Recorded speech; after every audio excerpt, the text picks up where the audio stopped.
आम्हाला आडत पद्धतच चालू पाहिजे. मोकळा निलाव चालू करा, नाही तर गोणीत व्यापाऱ्यांचा पण तोटा उरायला, शेतकऱ्याचा पण तोटा उरायला.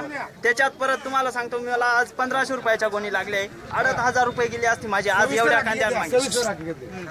फक्त किती गेली असती? 1000 रुपये. मला 500 रुपये आज घरातून टाकावं लागले आणि जमतेम मला आज 10 माणसं लागले गरीब कांदे भरण्यासाठी. तरी किती गोणी भरल्या मी? 43 जणी. माझा फक्त 20 क्विंटल माल आज मार्केटला आलाय.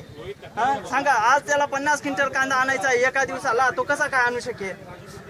एक गेट राहतं भरण्यासाठी. तुम्ही चाळींवर जा, चाळी बघा तुम्ही कसा गेट राहतं फक्त निघाला त्याच्यात पुन्हा मार्केटमध्ये होतं. मार्केटमध्ये आता इथं 2 प्रकार निघाला. अहो भरलेलाच असा आहे का, एक ठिकाणी चांगला निघेल, एक ठिकाणी वाईट निघेल. तर भरून आम्ही तसं आणू ना, माल तसाच आणू ना आम्ही. असा विषय आहे ना. द्या ना, आम्ही देऊन देतो तुम्हाला लेखी. आम्हाला हे पाहिजे असं.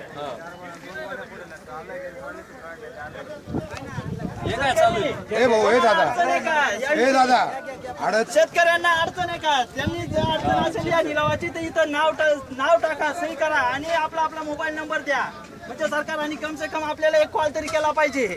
सरकार आजपर्यंत आपल्याला एकही कॉल करून विचारलेलं नाही का आडं तुम्हाला पाहिजे, तुम्हाला काय अडचणी आहेत, कधीच विचारले गेलेलं नाही. पहिली पद्धत चांगली होती का ही पद्धत चांगली आहे? पहिली पद्धत चांगली होती. मी तर म्हणतो पहिली पद्धत पिंपळगावची आडत पद्धत होती ती चालू करा. लिहून आम्ही तुम्हाला डायरेक्ट ऑफिस मध्ये येऊन तुम्हाला सविस्तर लिहून देतो ना. ऑफिस मध्ये आता इथं सह्या घेऊन होत्या आम्हाला. भाऊ पहिल्यासारखी पद्धत होती तेव्हा तुम्हाला अडचणी होत्या काही? काय अडचण नव्हती. आडत पद्धत होती त्यावेळेस. रस्त्यावर डिझेल संपलं तर आम्हाला डायरेक्ट गाडी यायची तिथं डिझेल यायचा, अडत्याचा माणूस यायचा डायरेक्ट आडत्याचा. आज आमच्या रस्त्यात काय झालं तर काय होणार आहे?